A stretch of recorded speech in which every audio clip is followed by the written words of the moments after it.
Hey. The Ohio State Buckeyes destroyed Duke. Yes. Come on, let's do it. Give me an O. Oh!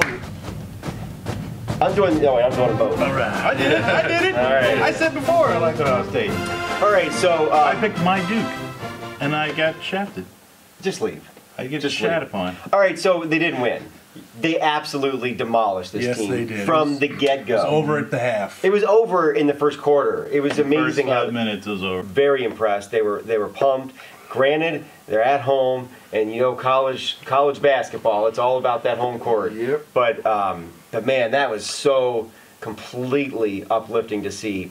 So here's the question I want to throw out there. We can comment on the game, throw out whatever you want. But here's what I want you to think about. Right now they're ranked number 2, and Kentucky is ranked number 1. Syracuse number 3.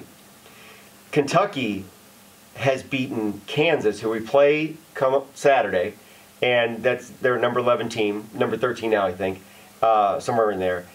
And they've beaten North Carolina. We have destroyed the number 4 team, and we have beaten number 8 Florida. Why the hell are we number 2 and they are number 1? Well, see, back in the 50s, Glad you asked.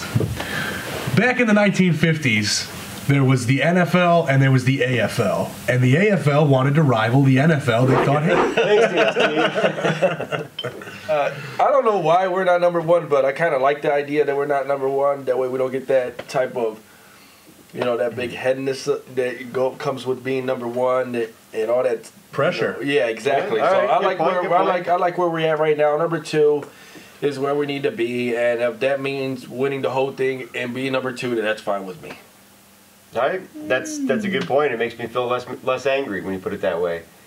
Brett, you happy with number 2, or do you think we should have that number 1 spot? Kentucky has won some close games here, and Ohio State beating the crap out of Duke. Can you say that one more time? Beating the crap out of Duke, and I'm really happy about it. I'm happy for them beating Duke.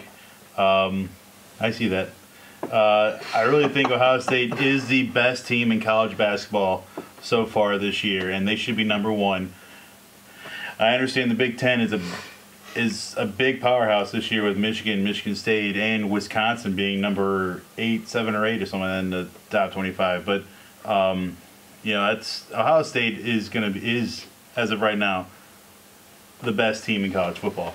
And when you have 4 or more players scoring 15 points or more, you have a good team, and you have 1 senior on that team in Buford, and it's gonna be tough. It's tough not to see them number 1 right now. Well, and let me just throw some more stats at you. All right, Kentucky, they are 15th overall in points per game, rebounds per game, they're 3rd, assists per game, they're 53rd overall, field goal percentage, they're 22nd overall. Here's our Ohio State Buckeyes. Let it go, for Christ's sake. never. Points per game, 13th overall. Better Ohio State than Kentucky. Rebounds per game, 8th overall, fine. They're 5 positions better than us, but realistically that translates to 4 rebounds per game better than us. Just a couple of balls. Couple of balls. Now let's look at assists per game. 3rd overall, they're 53rd overall. Whatever that matters. Mm-hmm. There it is. Field goal percentage, we're 8th overall to 22nd. Again, why are we not number 1? I ain't worried about it. I would agree, but they're going to have to lose before we get bumped up. Because if you have the number 1 rank, you keep it until you lose. It's very rare that you don't lose the game and then still lose the number 1 spot. I know. You'd have to beat Texas Pan American by like a last-second buzzer beater in OT to maybe lose that number 1 spot. But Plenty here. hope you stay still when you sleep, because I'll put a rat trap between your legs. No, that's not that bad at all. Leave it out there. Just do it. Put your Smack finger it in on there. Are you T-bowing? There you go. Put your finger in there. And Like let this? it rip. Yep. Oh, that's nothing at all. See, it ain't nothing at all. It's all right. nothing at all. Oh, Brett does it. It must be cool. Come on, silly nanny. Hurts when it hits the nail, but it's not that bad. Come on. Oh, come on, man. All right, let's get back to the show. 1 out of 4 game day analysts wear tampons.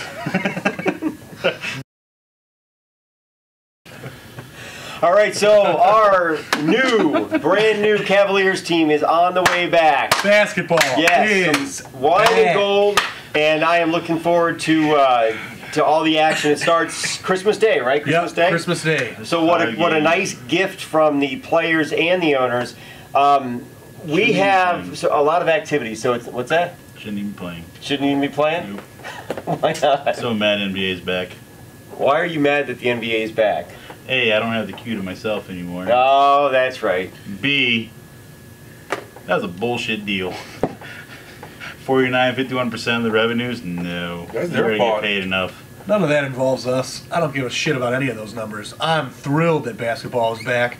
I can't wait Kyrie Irving. for it to come back. I don't like that the first year we've ever had 2 first-round picks, it's going to be on some short year with no preseason and only 66 games. Maybe that's going to hurt us a little bit, but so glad to have basketball back in the city of Cleveland. What it brings to the city and the revenue that it generates to the entire city, that's what we need to start bringing back around. And so glad to have basketball back. So Yes, sir. the season may start Christmas, but the real business starts this Friday. Free agency kicks off this Friday, December 9th at 9 a.m. So look for these big names starting to go quick. Just to refresh your memory, it's been a while since you probably heard anything Cavaliers related, but just to brush you up on our stats from last year, we finished the 2010-11 season 19-63. We averaged 99.5 points per game, and we allowed 109.1 points per game, which was not our mold. We were normally a very defensive team, but You're missing the most fun stat of last year. what's that? Our 23. An all-time sports record. Yeah, an all-time sports record of 26 consecutive losses. But you know what? We saw them beat the Lakers. And we did. saw them, our own eyes. That was a game day battle night out. Here's to that night. Oh, that was a good night. I'll never forget it. Yeah, scroll down the page. You can find it. Go to our channel. You can find it there. It was pretty cool. But now Byron Scott, he's got his second year right now, and I'm going to give you a little quick fact on Byron Scott's recipe for success, and I know you guys are going to like this. His first year in New Jersey, the Nets went 26-56. Then they drafted point guard Jason Kidd and went to the finals the next 2 years. Then, first year in New Orleans, they went 18-64. That year they drafted Chris Paul. Reached the Western semifinals twice in consecutive years, I believe. So now he's with the Cavs, 19-63. We draft Kyrie Irving, who could be the point guard of the future. I like the names Jason Kidd and Chris Paul. If this guy could even come close to those, Right. Definitely like the moves that Byron Scott is making. With Kyrie Irving coming in and maybe being in the category with those big names, it kind of makes you worry. Where's Baron Davis going to fit in all this? He's our starting point guard right now. We're paying him $28 million over the next 2 years. Is he going to be willing to take a back seat to Kyrie Irving, or is Kyrie Irving going to take some time to learn from Baron Davis? It'll be interesting to see how Byron Scott works, 2 powerful point guards in there. And, with that being said, it's almost even tough to figure out who our starting 5 is going to be, because it's just a giant mess right now. We have 3 or 4 capable starting power forwards.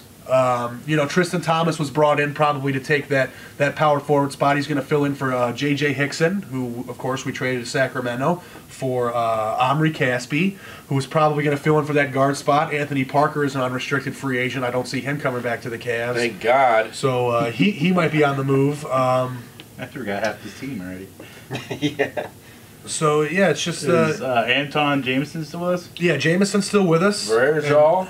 Yep, Vareshow's going to be coming back healthy. So, we need a big man, and I think that's where free agency comes in. If you look at the top 10 unrestricted free agents right now, there's 4 centers on there who I think the Cavs should definitely take a look at. Number 1 is Nene from Denver, Marc Gasol from the Grizzlies, DeAndre Jordan from the Clippers, and the big name, I think, is Tyson Chandler. He's an unrestricted free agent. Nene and Tyson Chandler are the only 2 unrestricted free agents. So those are the guys that we can go out and make offers to and actually try to get. But I think center is our key spot that we need to definitely take a look at before things kick off. Even a name Greg Oden is still out there. So Yeah. Portland gave up on him. Maybe we can throw him in a Cavs jersey and see.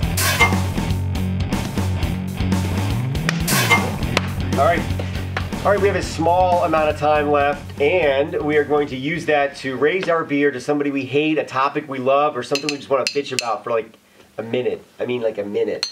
not 10 a minute. I want to raise my beer and be the man of the group to the Ohio State Buckeyes for beating Duke and showing us what Ohio State has. And you should be the #1 team to come out there and keep the lead all game long against Duke.